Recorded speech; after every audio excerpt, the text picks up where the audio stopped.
So now we're going to cover circulation and gas exchange. How do fish get oxygen into their systems? How do they get rid of carbon dioxide and any other gases? For gas exchange to occur, the fish must have constant water flow over the gills. So this is something called ram ventilation. Basically what it means is that as the fish moves, the water is forced through the mouth, over the gills, and it leaves back out the gills slits or under the operculum in the case of the bony fish. Sharks use something called a spiracle when their mouth is closed so they can still push water over their gills. It was thought for a long time that sharks had to keep moving all the time to make sure that they could take in oxygen, and they would die if they fell asleep and stopped moving. It has more recently been discovered that in fact they are really good at sensing movements of water, and so what they'll do is they'll position themselves in a place where the water currents are moving, and they just open their mouths and go to sleep, and the water moves through their mouth over their gills, and they can still take in oxygen and get rid of carbon dioxide. The structures of the gills that allow all of this to happen are structures called gill arches. Gill arches are basically like this arch between my finger and thumb. And those gill arches are kind of the bony support structure for the gills. There are gill filaments that stick off of the arch, and each gill arch has little lamellae or folds that stick off of those to give even more surface area. Because one of the key things in biology is that if you want to get some kind of metabolic process, any kind of exchange of chemicals, of molecules, having more surface area makes that more likely to happen. So you've got filaments sticking out and little folds off of them that give more surface area. Some fish have gill rakers that actually filter out food items, so they use that as a form of filter feeding, and it protects the more fleshy lamellae that are there to pick up oxygen and allows them to filter out particles. You can see, hopefully a little bit here, this is each gill arch represented in this picture as the line through the center, with gill rakers sticking off either side. That's kind of the frilly material that you see when you did your perch dissection. You should have seen some of that. The gill arch is this, and the pharyngeal lamellae are the little extra folds sticking off of each part of the arch. So fish have kind of an interesting circulatory system. There's a little bit of difference in some of the types of fish. They have hearts that are much more closely aligned with what we have in terms of hearts, and there are branches off of their arteries that go to the gills. And the way that their whole system of pulling oxygen in, it's a little bit interesting how this works. Those pharyngeal lamellae on the gill filaments pick up oxygen. They usually have 3 pairs of arches. Most sharks and rays have 5, and if you'll remember, I think I showed you a picture early on in the notes of a typical shark that has 5 gill slits on the side of its head. You will see some that will have 6 or 7 gill slits, and that's because they have 6 or 7 pairs of gill arches.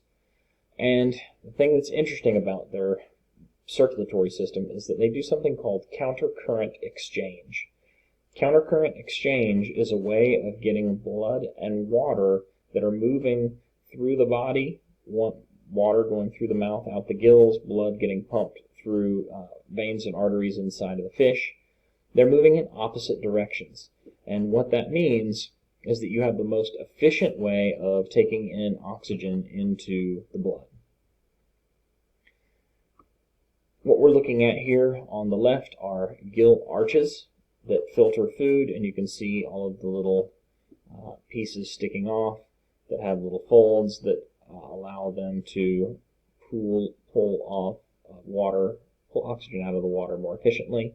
Again, here you can see the gill skeleton, filaments, lamellae. This is an actual picture of the lamellae, the little folds that are on each of these filaments.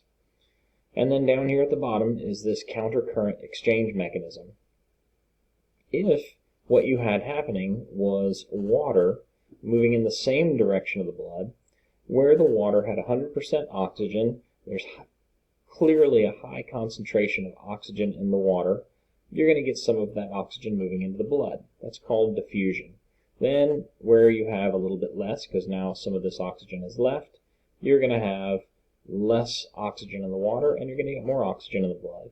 And then eventually you're going to reach a point where they reach balance point, equilibrium. 50% in the blood, 50% in the water, nothing changes. So the most you're ever going to see is 50% dissolved oxygen in your blood if you're moving through the water and you have water and the blood moving in the same direction. But countercurrent exchange, what fish actually do is they move the blood in the opposite direction. So what happens is their blood starts off with very little oxygen in it. Well, there's very little oxygen left in the water at this point, and a little bit of it can diffuse in. If you have about 15% oxygen, maybe 5% makes its way over into the blood. So the blood starts gaining more oxygen. Well, water is going in the opposite direction. It starts off at 100%, where the blood has 90%, and you can still get oxygen moving into the blood. Well, the water loses some of the oxygen. It only has 70%. Well, the blood only had 60% at this point. So more oxygen can continue to move.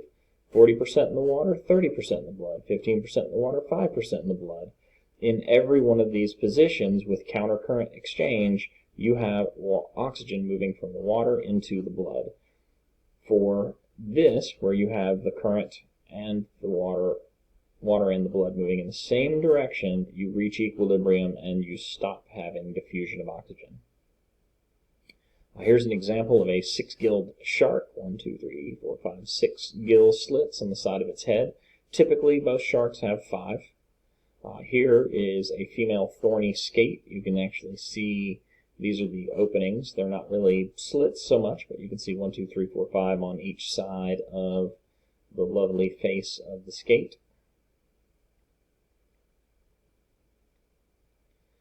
So, one of the things that we see in fish is these structures called pneumatic sacs. In the bony fish, they have gas chambers that will fill up with air in their bodies. Why do they do that? Well, these pneumatic sacs can be used as swim bladders. It is basically like a little float that they can expand, and that increases their buoyancy, and they float upwards in the water. Or they can use their muscles to kind of compact that swim bladder. And when they compact it, the air becomes more dense, and they sink in the water. So by expanding and contracting these little, basically, balloons in the water, they can rise up in the water column, or they can sink down in the water column. Well, some of those can be used for gas exchange. Just so happens that if you're pulling air into these sacs, and that air has some concentration of oxygen, and there happens to be blood moving around the pneumatic sac, maybe that blood can pick up some of the oxygen from the air that's in there. Kind of a cool side effect. And what we see is this development of air sacs, pneumatic sacs, inside of the fish look a whole lot like tetrapod lungs. Swim bladder in fish, lung in a lungfish, which is a modified swim bladder, and a tetrapod lung. Tetrapod, we'll talk about these guys later, is anything that has 4 legs. There are some exceptions to that, things that are classified as tetrapods that don't actually have 4 legs. Alright, so nervous and sensory function. So let's talk about the nervous system. Fish have something kind of cool called the lateral line system. In the dissection, you will see this or have seen this. The lateral line system is a row of sensory pits that run along the sides of the fish. They can detect water currents, they can detect predators, prey, and low-frequency sounds. How does this work? It is a form of electroreception. We don't have anything like this. We have hearing, taste, smell, touch, vision. We have these different senses. We do not have a way of picking up electricity. Fish do. They can detect electrical fields around them, and so what they do is they can detect the change in electrical currents in the water molecules moving by.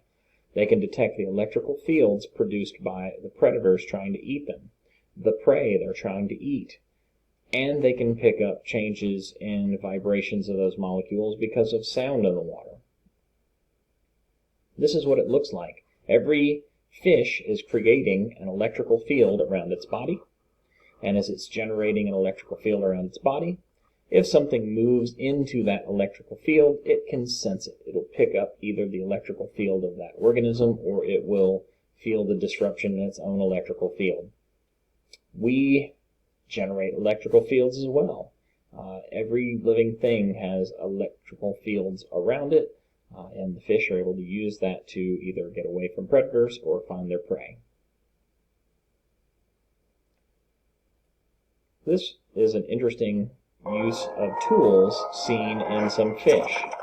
Not something that's really common. So this fish is picking up a shell.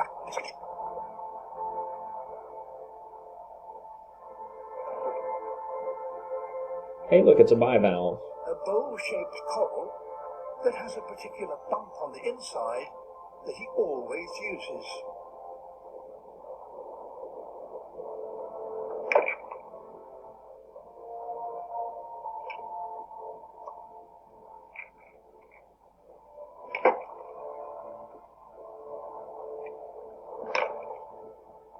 It's not easy if you have no hands.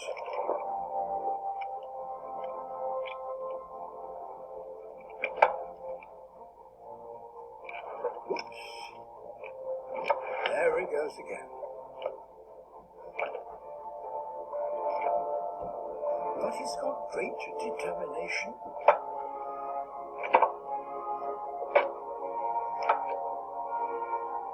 And surprising accuracy.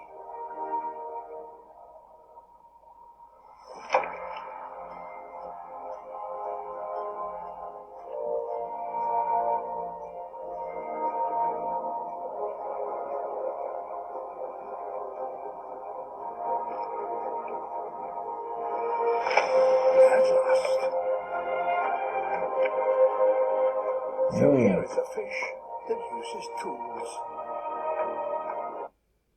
So tool use is something we're going to document as we get into more complex organisms. Pretty fascinating that fish are smart enough in some cases to use things around their world to make tools. It gets a little bit more complicated when organisms use what's called meta-tool use. That means they use tools to make tools to do other tasks. That's closer in line with what we do. Excretion and osmoregulation, getting rid of waste. Nephrons, structures that are found in the kidneys that filter out nitrogenous waste. We've seen nephridia, we've seen nephrons before, so this is just how the nitrogenous waste is removed from the fish. Gets rid of ions, water, small organic compounds, inorganic compounds. The glomerulus, capillaries that move across the nephrons, aiding in waste removal. And then all of this ends in what's called the cloaca, a common opening for excretory, digestive, and reproductive products. So all of the waste, nitrogenous waste, solid waste, digestive waste, and eggs, sperm, all come out of one opening called a cloaca. So that's something that we're going to see again in some other organisms as well. Reproduction and development.